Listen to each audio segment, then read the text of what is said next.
참 믿음의 소유자가 되십시오. 네. 나는 이미 죽었다라고 생각하는 사람들이 있어요. 그래서 나는 이미 죽었다고 생각했으니까 음식을 먹지 않습니다. 죽은 사람이 왜 먹어? 이렇게 생각하는 거죠. 심지어 가족에게도 요구를 해요. 말 걸지 마라. 왜?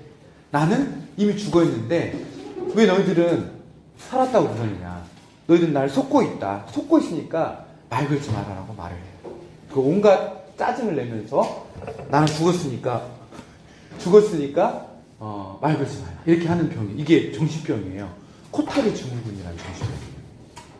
참 세상에는 신박하게 미친 사람들이 많이 있잖아요. 근데 실제로 있는 병이에요. 정신분석학.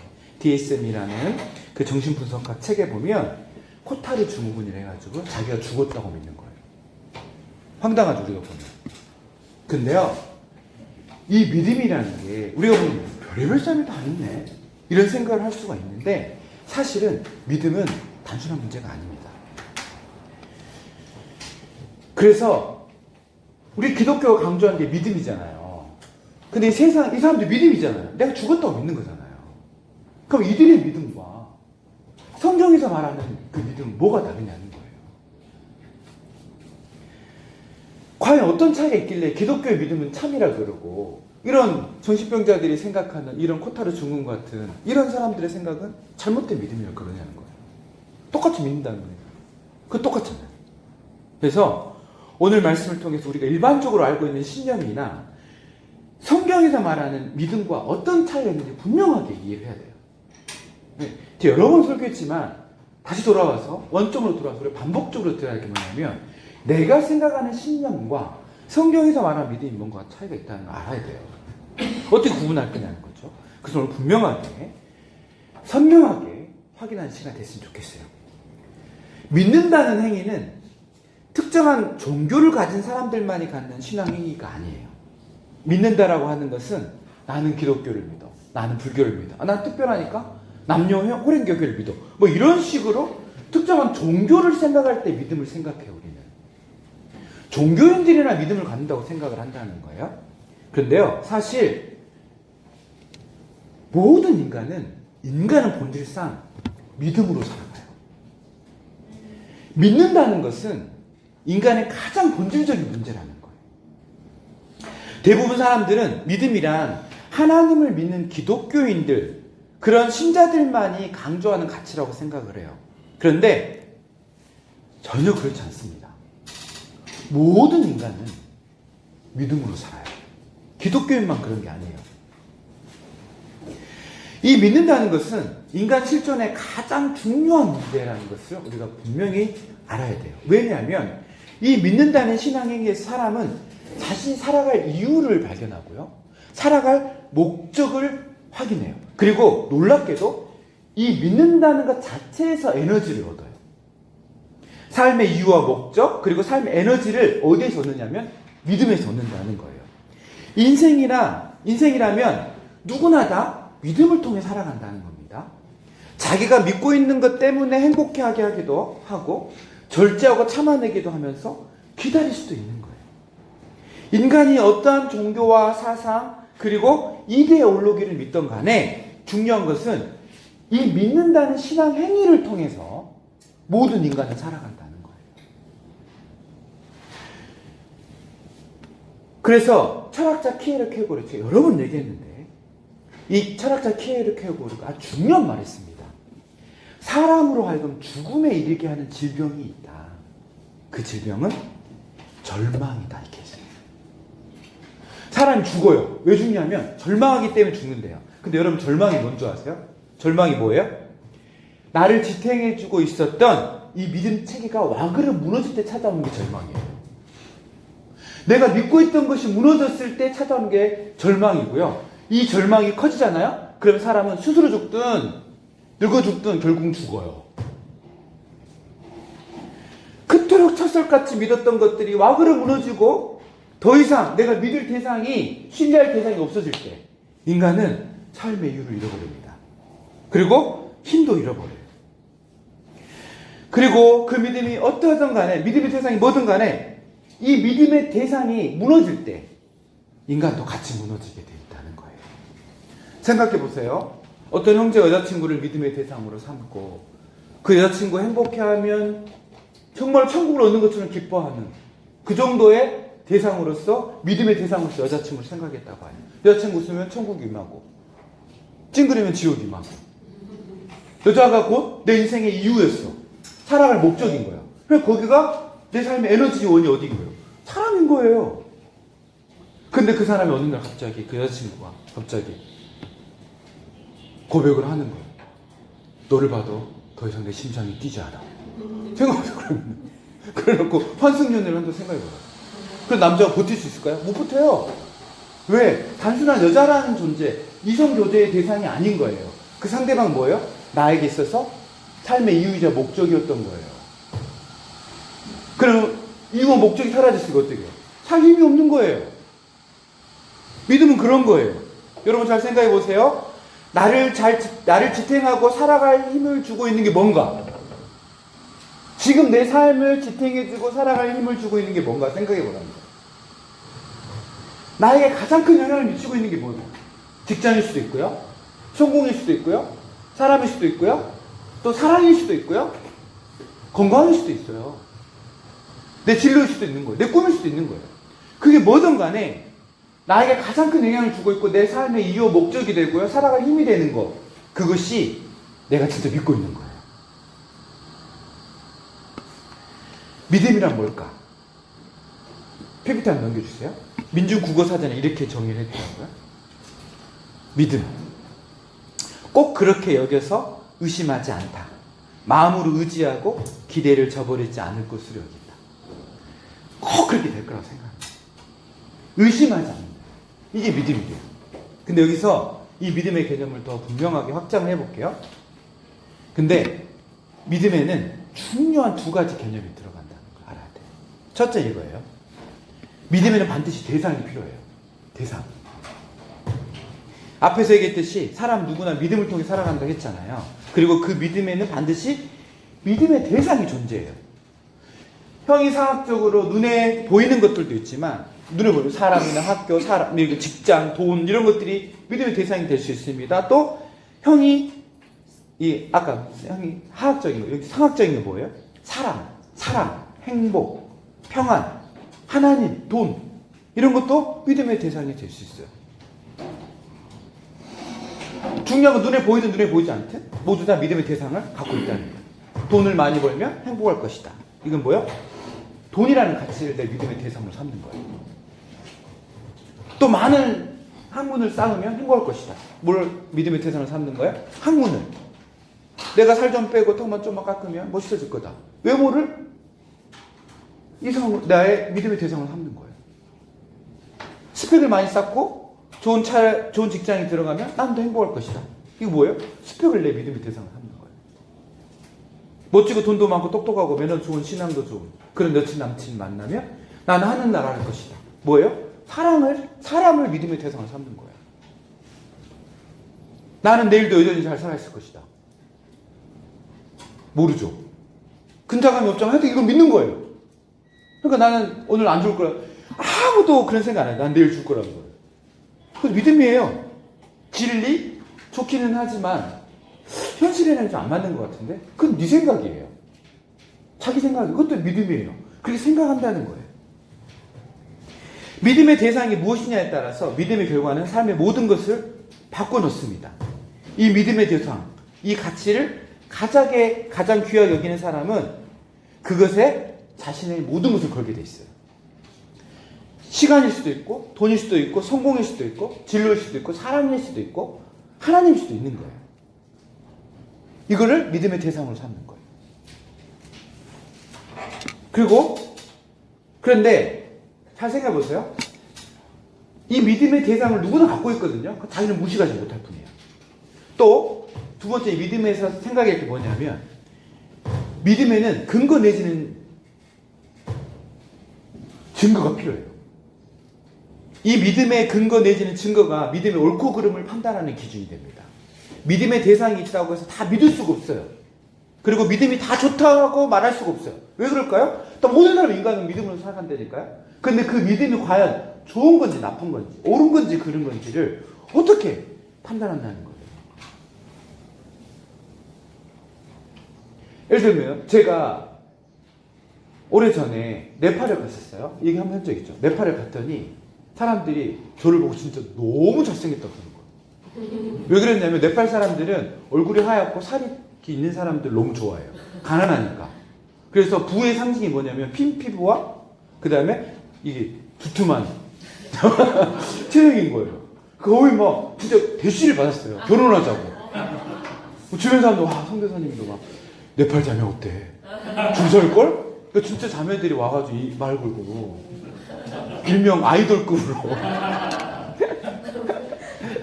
이런 말 하면 어때? 여러분들 반응이 어때요? 비웃잖아요.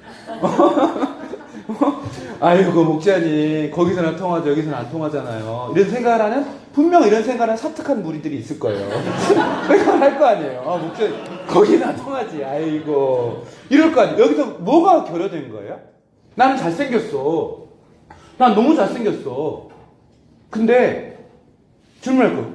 왜 그렇게 생각해? 라고 뭐라고 제가 대답할까요? 나 원래 잘생겼어.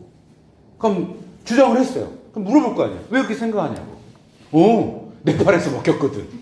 라고 말하면 여러분들 뭐라고 생각하겠냐고. 뭐가 빠진 거야? 이게 가장 중요한 빠진 게 있어요. 그게 뭐예요? 객관성이에요. 보편성이 빠진 거예요. 내가 믿고 있는 대상이요. 한 번도 의심을 하지 않아. 반드시 그렇게 될 거라 생각해. 돌덩이 같은 믿음으로 확신을 해. 그리고 자기가 옳다는 그 신념을 위해서 내 인생을 걸었어. 그리고 한 번도 뒤돌아보지 않고 그 목표를 향해 뛰었어요. 그런 사람을 제가 분명히 알고 있어요. 그 사람이 히틀러예요. 히틀러는 아리안 족속이 최고의 우등한 민족이라고 생각을 하고 나머지 열등한 민족에 대해서는 죽여도 된다고 생각하는 사람이었어요. 그것에 어떤 의심도 하지 않았어요. 생각만 하지 않고 행동으로 옮겼어요. 유대인만 600만 명을 학살했습니다. 그 믿음을 보고 옳은 믿음, 좋은 믿음이라고 할 수 있겠냐고. 뭐가 빠져있냐 여기에는? 객관성, 보편성이 없는 거예요. 그러면 이 두 가지 질문을 내가 믿고 있는 게 진짜 옳은 건지 그른 건지를 생각해 봐야 돼요. 내가 믿고 있는 믿음 체계가 진짜 옳은 건지를 생각해 보라는 거예요. 그 어떻게 생각할까요? 두 가지 질문이 있습니다. 첫 번째는 이거예요. 내가 믿고 있는 게 영원한가 일시적인 걸 생각해 봐야 돼요. 내가 영원한 걸 믿고 있나? 지금은 통해. 그냥 나이가 들수록 몸이 쇠하잖아요. 건강을 최고의 가치로 믿는 사람이 있다 칩시다. 그걸 믿음의 대상으로 여기고 모든 인생의 역량이 건강에만 집중돼 있어요. 근데요, 필연적으로 인간은 죽게 돼 있잖아요. 늙게 돼 있잖아요. 그럼 그때도 과연 그렇게 건강이 가치 있을까? 행복할까? 그것이 나의 기쁨을 줄까? 생각해 봐야 된다는 거예요. 그렇지 않잖아요? 그러면 그 믿음의 대상을 인생을 걸었다가 인생 파산날 날이 반드시 온다는 거예요. 당연한 거 아니에요. 영원하지 않다면, 일시적이기만 하다면, 그가 믿고 있는 그 대상이 그 인생을 뒤통수를 칠 날이 온다는 거예요. 그것을 믿음으로의 대상을 삼으면 바보예요. 멍청한 거예요. 두 번째 테스트 질문이 이거예요. 내 믿음이 절대적인가 아니면 상대적인가? 테스트를 해보는 거예요. 한결같고 변치 않는 것이 진짜예요. 어떤 것으로 달리낼 수 없다고 어떤 문화와 시대를 초월해서 동일하게 존재한 절대적인 것을 믿어야 돼요. 그렇지 않고 시간이 변하고 상황이 변하고 또 내가 변하면 그 가치가 퇴락하고 쇠해지는 것을 믿음의 대상으로 삼으면 어떻게 될까요?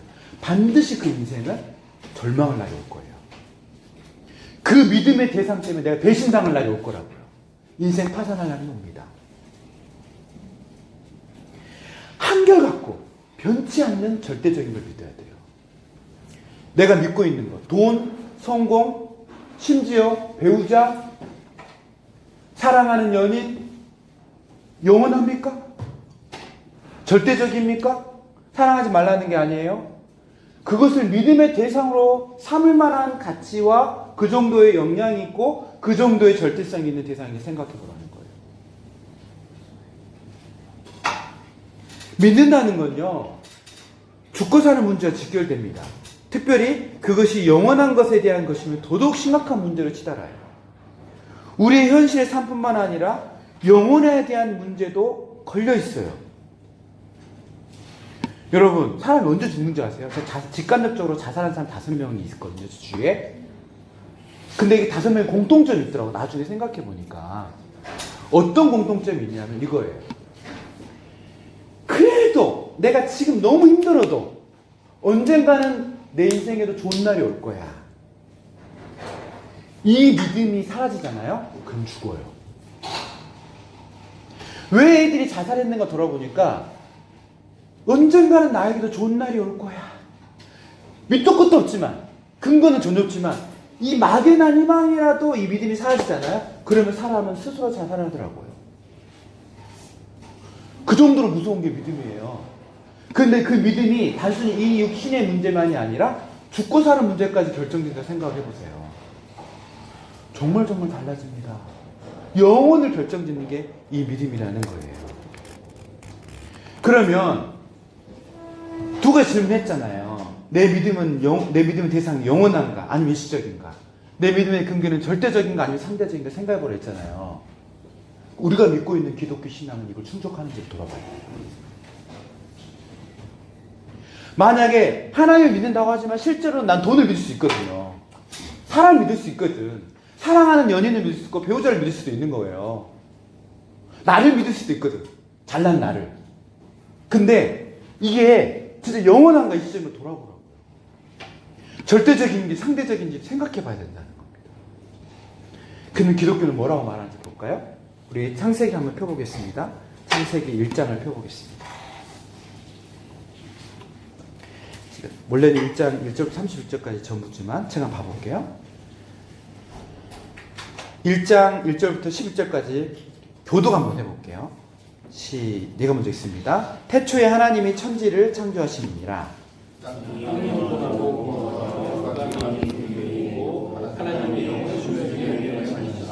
하나님이 이르시되 빛이 있으라 하시니 빛이 있었고 빛이 하나님이 보시기에 좋았더라. 하나님이 빛과 어둠을 나누사 하나님이 빛을 낮이라 부르시고 어둠을 밤이라 부르시니라. 저녁이 되고 아침이 되니 이는 첫째 날이니라. 하나님이 이르시되 물 가운데 궁창이 있어 물과 물로 나누게 하시고 하나님이 궁창을 만드사 궁창 아래의 물과 궁창 위의 물로 나뉘게 하시니 그대로 되니라. 하나님이 궁창을 하늘이라 부르시더라.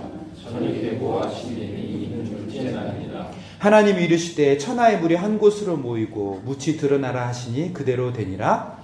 하나님이 묻을 땅이라 부르시고 모인 물을 바다라 부르시니 하나님이 보시기에 좋았더라. 다 함께 하나님이 이르시되 땅은 풀과 씨 맺는 채소와 각기 종류대로 씨 가진 열매 맺는 나무를 내라 하시니 그대로 되어. 잘 보세요.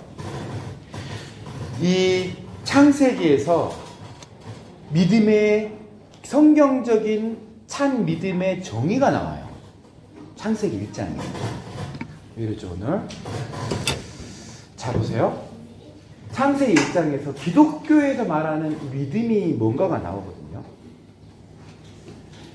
잘 보세요. 이 창세기 1장 전체 보면 어떤 패턴이 반복됩니다. 그게 뭐냐면 하나님이 말씀을 하세요. 그러면 그대로 돼요. 그리고 그대로 된 그 나타난 현상과 사물과 어떤 피조물들을 향해서 하나님 이름을 줘요. 그러면 보시기에 좋았더라는 것이 첫째 날부터 7날까지 반복이 됩니다. 6번이 반복돼요. 그럼 뭘 강조하는 거예요? 성경의 반복은 강조라고 그랬죠. 강조되는 거예요. 무엇이 강조될까요? 하나님이 말씀하시면 그대로 된다는 것을 강조하는 거예요. 하나님이 이 세상을 만드셨다는 것을 강조하는데 어떤 식으로 만드는 거예요? 말씀으로 만들었다는 것을 강조해요. 근데 그 말씀은 어떤 말씀이에요? 말씀한 대로 그대로 이루어내게 하는 말씀이래요. 이게 기독교의 근거예요. 객관성이에요. 보편성이에요. 사람은 저마다 자신의 믿음의 대상을 믿고 살아가요. 근데 기독교도 뭔가를 믿어요. 뭘 믿는 걸까요? 영원하신 하나님을 믿는 거예요. 영원한 하나님이에요. 그리고 그 하나님은 절대적인 분이에요. 시간과 상황과 공간을 초월한 그 하나님이에요. 그리고 또 마지막에 뭘 믿는 겁니까? 하나님의 말씀을 믿는 거예요. 영원하시고 절대적인 그 창조주 하나님께서 말씀하신 건 어떻게 돼요? 반드시 그대로 이루어지는 거예요. 맞죠? 그것을 기독교의 믿음의 대상으로 삼는 거예요. 기독교는.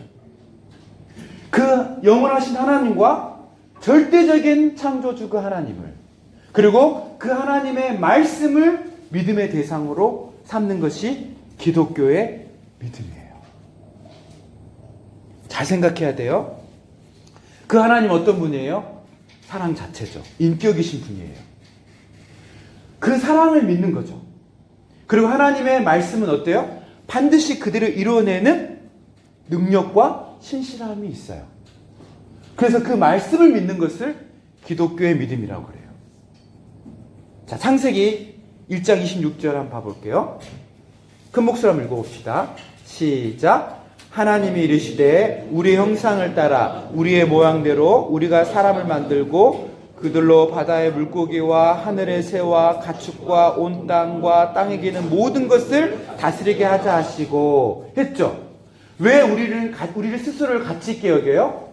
하나님 우리를 자신의 형상을 닮은 왕적 존재로 창조하셨기 때문에 우리는 우리 자신에 대하여서 긍정해야 돼요. 왜 우리는 우리 스스로를 사랑해야 돼요? 내가 사랑스러워서, 유능해서, 능력이 있어서, 사랑할 만한 무엇이 있어서가 아니죠. 하나님이 나를 그렇게 인정해 주기 때문에 그런 거예요. 그래서 우리는 나 스스로를 그렇게 여겨야 돼요. 근거가 뭐예요? 하나님. 그리고 하나님 나를 어떻게 바라보시냐. 그 말씀을 믿는 거예요. 그리고 더 중요한 거, 민수기 23장 19절 PPT에 나와 있습니다. 큰 목소리 읽어봅시다. 시작. 하나님은 사람이 아니시니 거짓말을 하지 아니하시고 인생이 아니시니 후회가 없으시도다. 어찌 그 말씀하신 바를 행하지 않으시며 하신 말씀을 실행하지 않으시랴. 자 보세요. 하나님은 중요한 특징이 있어요. 하나님 어떤 분이에요? 전능한 분이에요. 말씀으로 온 우주를 만드신 그 창조주 하나님이잖아요. 그 하나님이 말씀하시면 어떻게 돼요? 반드시 그대로 이루어져요. 하나님은 두 가지 속성이 있습니다. 전능하심과 그 약속을 반드시 그대로 이루어내시는 신실하심이 있는 거예요. 그 하나님의 말씀은 반드시 그게 될 수밖에 없는 이유가 뭐예요? 하나님 그 말씀을 지킬 수 있는 능력이 있는 전능자이기 때문이에요. 그리고 그 말씀을 반드시 그대로 이루어내는 믿부신 신실하신 분이기 때문이라는 거예요. 이 하나님을 신뢰하는 것, 이것을 기독교의 믿음이라 그래요. 자, 이 기독교의 믿음을 잘 보여주는 구절이 있습니다. 이사야서 55장입니다. 우리 큰 목소리로 합독해 봅시다. 시작. 이는 내 생각이 너희의 생각과 다르며 내 길은 너희의 길과 다름이니라. 여호와의 말씀이니라. 이는 하늘이 땅보다 높음 같이 내 길은 너희의 길보다 높으며 내 생각은 너희의 생각보다 높음이니라.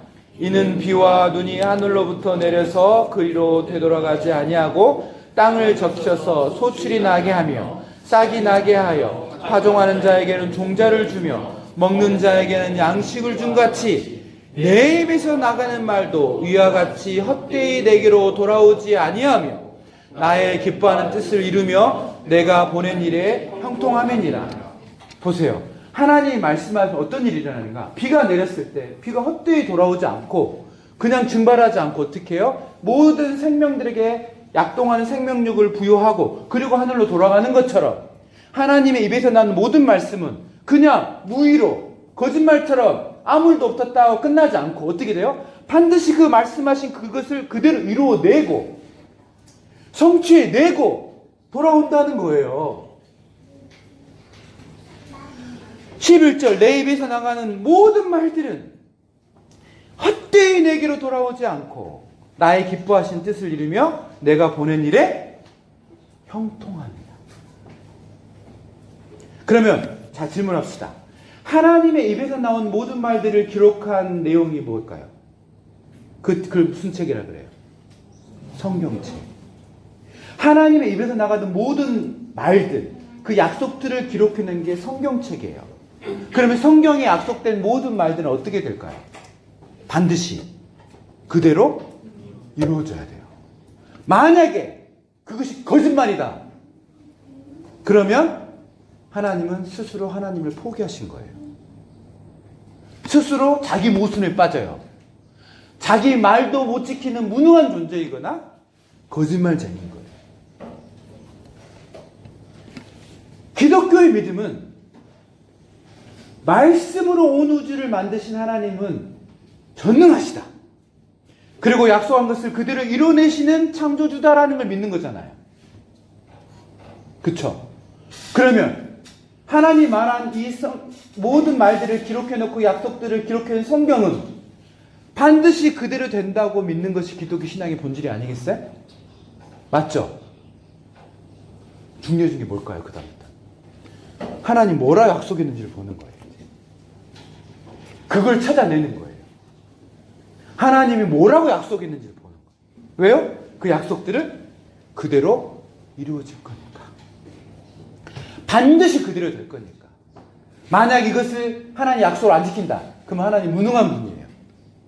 그리고 하나님은 신실하지 않는 분인 거예요. 근데 하나님은 그게 아니래요.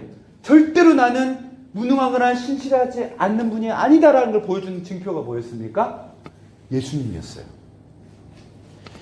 자기의 가장 사랑하는 그 아들까지도 내어주어서 하나님이 창세기 때부터 쭉 말씀해 오신 내 아들을 보내서 너희를 구원하겠다라는 그 언약을 실제로 이뤄내죠. 당신은 모든 걸 걸고 그대로 이뤄내는 것이 예수님의 십자가 부활 사건이에요. 그 언약한 대로 그것을 그대로 이뤄내시고 성취하신 사건이 바로 예수님의 인생이었다는 거예요. 그러면 그토록 확증하고 약속할 뿐만 아니라 확증해 준 예수님의 말씀은 어떻게 돼요? 하나님의 말씀은 반드시 그대로 되겠죠. 이것을 기독교의 믿음의 근거를 삼는 거예요. 히브리서 4장 2절 다 함께 봅시다. 시작. 그들과 같이 우리도 복음 전함을 받은 자이나 들은 바 그 말씀이 그들에게 유익하지 못한 것은 듣는 자가 믿음과 결부시키지 아니함이라. 그 다음 시작. 그들이 하나님을 시인하나 행위로는 부인하니 가증한 자요 복종하지 아니한 자요 모든 선한 일을 버리는 자니라. 입으로는 신앙 고백을 해요. 근데 행동으로는 믿지 않아요. 무엇을 믿지 않는 걸까요? 말씀을 안 믿는 거예요. 하나님의 약속을 믿지 않는 거예요. 그걸 뭐라 그래요? 거짓 믿음이라고 그래요. 우리의 신앙생활은요, 철저히 말씀에 근거해요. 그리고 이 말씀이 실제로 된다는 것을 믿는 거예요.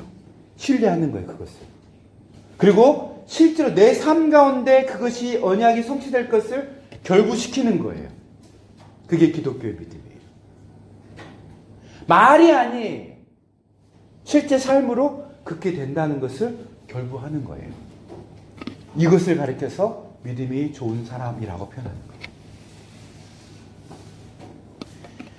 그러면 오늘 설교 말씀을 통해서 우리가 적용점이 몇 가지가 있습니다. 여러분이 꿈꾸고 있는 게, 여러분이 욕망하고 있는 것이 성경에서 말씀하는 거예요? 하나님이 약속한 구절이에요? 체크해 보세요. 많은 사람들은 자기의 욕망을 하나님의 뜻으로 전이시키고 투사시켜요. 그래 놓고 이게 하나님의 뜻이래.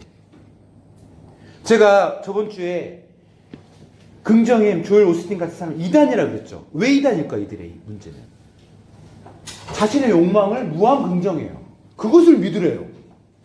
기독교는 욕망을 믿으라고 하는 종교가 아니에요. 하나님의 언약, 하나님의 신실하심, 하나님의 전능하심, 하나님의 하나님 되심을 믿으라고 그랬지. 어디에다가 자기 욕망을 하나님의 자리에 올려놓고 그렇게 되기를 간절히 소망하는 게, 바라는 게 믿음이라고 말하는, 이건 완전 이단이에요. 체크해 봐야 돼요. 그래서 내가 믿고 바라는 게 성경에서 약속된 것이냐를 봐야 되는 거예요. 그러니까 성경 공부를 열심히 해야 되는 거예요. 성경을 열심히 읽는 이유가 뭐예요? 성경이 나에게 뭐라고 약속했는지 봐야 될 거예요. 덮어놓고 나 이걸 원하니까 주세요, 이런 것은 다른 종교도 다 있어요. 우리가 그렇게 무시하는 선왕당에도 다 있다고요. 기독교가 뭐가 다른 거예요? 하나님의 뜻이 뭔지를 봐야 될 거 아니에요. 그것이 해결되지 않아놓고 욕망하기만 해. 탐심을 부려요. 이걸 성경에서 뭐라 그래요? 우상숭배라고 해요. 우상숭배. 골로새 3장 5절. 탐심 곧 우상숭배를 버리라. 탐심이 뭐예요? 하나님 말씀하지 않는 것을 탐하는 거예요. 그게 우상입니다. 첫 번째 체크했죠. 내가 믿고 있는 게 진짜 막 하나님 뜻인가? 하나님의 언약에서 말씀하는 건가? 하나님 원리에 합당한가? 하나님 법칙에 합당한가? 그거는 탐심입니다. 우상숭배입니다. 두 번째, 머리로는 이해했어. 시인을 했어. 인정해. 근데 진짜로 내 삶의 선택의 순간, 결정의 순간에서 내 기준이 뭔지를 봐야 돼요. 말씀인가? 아니면 상황인가? 진리인가? 실리인가? 나 유익으로 결론적으로는 선택한 사람들이 많아요. 이런 사람들 디도서 1장 16절에서 뭐라 그래요? 하나님을 신하지만 행위로는 부정하는 자들이래요. 하나님 믿어요. 근데 막상 현실의 문제에서는 어떻게 해요? 진리보다는 실리를 선택해요. 좀 돌아봐야 돼요, 이게. 또 하나는 하나님 앞에서 우리가 정말 조심해야 될 게 뭐냐면, 하나님의 약속이, 하나님의 이 말씀이 진리라는 걸 믿어요.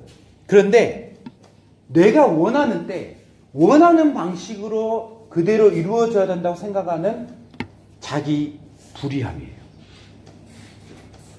내가 원하는 것을 내가 원하는 때 원하는 방식으로 때를 써요. 그걸 기도라고 착각하면 안 돼요. 그건 기도 아닙니다. 기도가 뭘까요? 하나님의 뜻이 내 뜻이 될 수 있도록 반항하며 하나님을 대적하는 내 마음들이 다 수그러들고, 하나님이 기뻐하는 것을 나 또한 기뻐하고, 하나님이 원하시는 것을 나 또한 원하는 데까지 내 마음을 쳐서 복종시키는 과정이 기도예요. 막 원하는 거 달라고 막 중언부언하면서 막 달라고 계속해서 자기 최면을 거는 게 기도가 아니라고요.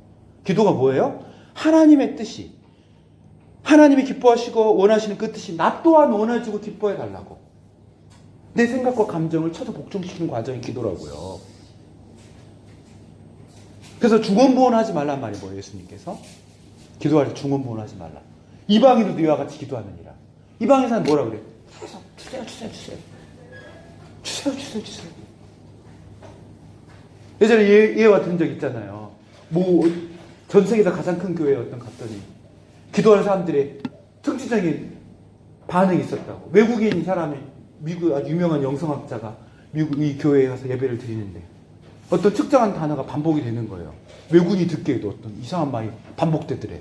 통성 기도를 하는데 뭐였어요 그게? 주시옵소서. 주시옵소서, 주시옵소서, 주시옵소서. 이분이 통역한테 물어봤대요. What does mean? 주시옵소서. 주시옵소서 뭔 말이야? 번역을 쪽팔려서 못했대요. 그 사람이 다 주시옵소서를 하는데 뭘 주냐고, 뭘 달라고 하냐고 막 반복적으로 그 말 하는 거예요. 기도가 아니, 기도는 뭐예요? 하나님의 뜻이 내 뜻이 되는 거예요. 그 과정에서 안 돼, 내가 내 마음이 원하진 않아. 하나님 말씀. 그리고 어떻게 해요? 하나님 제발 이 마음이 하나님 뜻이 되길 원합니다. 내 생각이 하나님의 생각이 되길 원합니다. 내 마음이 하나님의 마음이 되길 원합니다. 내 의지가 하나님의 의지가 되길 원합니다. 하나님 도와주십시오. 내 생각을 내려놓습니다. 회개합니다. 이게 기도예요. 기도의 중요한 속성 중 하나입니다. 나중에 기도에 대해서 얘기할 거예요. 잘 생각해야 돼요. 여러분, 신앙생활 오래 하는 분들이 착각하는 게 뭐냐면 열심히 최선을 다해서 간절하게 구하면 이루어진다? 맞아요. 이루어질 분도 많을 거예요. 더 중요한 건 뭐예요? 옳은 것을 구해야죠. 하나님의 뜻을. 그리고 뜻만 구하지 않고 그 다음에 중요한 게 뭐예요? 간절함이 아닐까요? 간절함. 저는 성경을 볼 때마다 하나님이 나한테 뭐라고 약속해 주시지? 하나님의 뜻이 뭐지? 그걸 찾는 재미가 너무 커요. 여러분들도 성경 읽을 때 뭐 해라가 아니라 하나님 어떤 약속을 해주셨지? 이걸 찾아보세요. 성경이 너무 재밌을 거예요. 두 번째, 이 말씀을 이해하고 신나는 정도가 아니라 선택의 순간, 결정의 순간 이 말씀을 기준을 삼는 거예요. 그게 안 되니까 기도하는 거예요. 그거 안 되니까. 내 마음에 안 따라가요. 그래서 기도하는 거예요. 도와달라고. 그리고 그 말씀을 내가 원하는 때, 원하는 방식으로 이루어지는 것이 아니라 하나님의 때, 하나님의 방식으로 이루어질 것을 신뢰하는 거예요. 왜? 아들까지도 내어주신 하나님인데 뭐가 그렇게 두렵고 염려가 될까? 그런 생각을 내려놓고 하나님 앞에 서보는 겁니다. 하나님께서 우리에게 뭐라고 약속했는지 그 약속이 뭘까요? 그대로 이루어진 약속이잖아요. 반드시 그렇게 되고 마는 약속이잖아요. 이렇게 말씀으로 우리에게 언약해 주셨어요. 이것을 붙드는 거예요. 이 언약을. 하나님께서는 우리가 불가능합니다 라고 하면은 누가복음 18장 27절에 따라서 할 수 있거든요. 무슨 말이냐. 믿는 자에게 능함이 없다. 능치 못하겠다. 무엇을 믿는 거예요? 하나님의 전능하심과 하나님의 신실하심을 믿는 자에게는, 그 언약이 반드시 그대로 될 것을 믿는 자에게는 능치 못함이 없다. 이 말이에요. 오해하지 마세요. 내가 하고 싶은 건 다 되는 게 아니에요. 빌사일상 빌립보서 4장 13절 내게 능력 주시지 않아서 모든 걸 살 수 있느냐. 어디에 가장 많이 걸려있어요? 태권도장에. 이걸 믿으면 이 말씀대로 뭐 기도하며 믿으면 580도 발차할 수 있다는 뜻이에요? 그게 아니잖아요. 여기서 앞뒤 물려보면 무엇을 믿는 거예요? 어떤 능력이에요? 신실하고 전능하신 하나님이 어떤 상황 가운데서 날 지키시고 보호하심으로 신령적으로 내가 가난에 처할지라도 빈부에 처할지라도 하나님 그 가운데서도 나를 지켜주신다는 그 믿음이에요. 가난해도 매를 맞아도 좋다. 왜? 하나님 날 지키시기 때문이야. 이 말이에요. 내가 원하는 거 다 이루어준다는 뜻이 아니에요. 착각하지 마세요. 또 지쳤어요라고 하면 어떻게 돼요? 내가 너를 쉬게 하리라. 수고하고 무거운 짐자들아 다 내게로 오라. 내가 너의 쉼이 되어줄게. 약속을 주셨잖아. 그러면 쉬고 싶을 때 어떻게 해야 돼요? 퍼즐로 자고 맛있는 거 먹고 유튜브 보고 이런 게 아니라 어떻게 해야 돼요? 예수님께 가는 게 쉼이에요. 여러분 쉼을 어떻게 얻는지 아세요? 기도하는 거예요. 잠잠히 묵상기도 하고 성경도 묵상해보고. 이게 진짜 쉼이에요. 아무도 날 사랑하지 않아요 라고 하면 어떻게 해요? 요한복음 13장 1절에 내가 너를 영원히 사랑한다. 나는 너를 사랑한다. 온 세상이 너를 버려도 나는 너를 결코 버리지 않는다. 이 말씀을 믿는 거예요. 안 믿어지면 뭘 보면 돼요? 십자가를 보면 되지. 앞이 깜깜해요. 아무것도 안 보여. 어떻게 할지 모르겠어요. 잠언 3장 5절 6절 내 발에 등이요 내 길이 빛이 되리라 말씀하신 그 예수님의 말씀, 그 하나님의 언약을 붙잡는 거. 안 보일 때 말씀으로 돌아오는 거. 이렇게 사소하거나 또 고통스러운 일은 가치가 없어요. 내가 뭐 하는지 현타 올 때 뭐라고요? 로마서 8장 18절 모든 일들 크고 위대하고 가치 있는 일뿐만 아니라 사소하고 작아 보이는 그 일까지도 합력하여 선을 이룰 테니 너는 내게 충성해라. 합력하여 선을 이루시겠다고 약속하신 그 말씀 붙잡고 이 일상을 살아나가요. 하나님, 저는 제 자신도 용서하지 못하겠어요. 타인을 용서하지 못하겠어요. 요한일서 1장 9절 내가 너를 용서하리라. 내가 너를 용서해줄게. 그리고 용서할 수 있는 사람이 되게 해줄게 라는 언약을 믿었지. 저는 항상 걱정이 많아요. 염려가 너무 많아요. 이럴 때 뭐라 해요? 베드로서 5장 7절 너의 염려를 다 내게 맡겨라. 내가 너의 소원을 이뤄주리라. 염려를 이제 맡겨놓고 하나님의 뜻이 내 삶 가운데 이루어지는 그 간절한 소원이 이루어질 것을 기대하는 거예요. 이게 믿음이라는 거예요. 주님 너무 외로워요 이런 생각이 들 때 갱년기에 계신 우리 남자분들 너무 외로워요. 히브리서 3장 5절 내가 너를 떠나지도 않고 버리지도 않으리라. 내가 네 옆에 항상 서 있다. 담대하라. 내가 네 옆에 서 있다. 여러분 이런 성경의 언약들이 우리에게 주어졌어요. 대표적인 건 몇 가지만 얘기했는데 이런 언약들이 내 삶 가운데 그대로 이루어질 것을 결부하는 거예요. 그게 안 되면 기도를 해야 돼요. 그리고 기다려야 돼요. 어느 때까지? 하나님의 때, 하나님의 방법으로 이루어질 것을 기대하면서 기다리는 것. 이것을 가르쳐서 기독교는 신앙, 믿음이라고 하는 거예요. 세상에 말하는 신념과 기독교에 말하는 믿음은 다릅니다. 세상의 신념은 내 욕망을 추구하고 긍정의 힘과 자아도취적인 그리고 자기 체면적인 그런 것을 믿음이라고 말해요. 그런데 기독교의 신앙은 신뢰예요. 어떤 신뢰입니까? 전능하시고 신실하신 그 하나님을 신뢰하는 거예요. 아들까지 내어줘서 언약을 이루어주신 하나님이신데 내게 약속하신 것을 어찌 이루시지 않겠는가 라고 신뢰하는 거예요. 그것을 기독교에서는 믿음이라고 하는 거예요. 전능하시고 신실하신 하나님의 언약은 반드시 그대로 된다는 것을 믿는 것이, 신뢰하는 것이 기독교의 신앙이라고요. 분명히 구분하십시오. 그리고 참 믿음의 소유자가 되시기를 우리 주 예수 그리스도 이름으로 축원합니다. 아멘. 이 시간 함께 기도하겠습니다.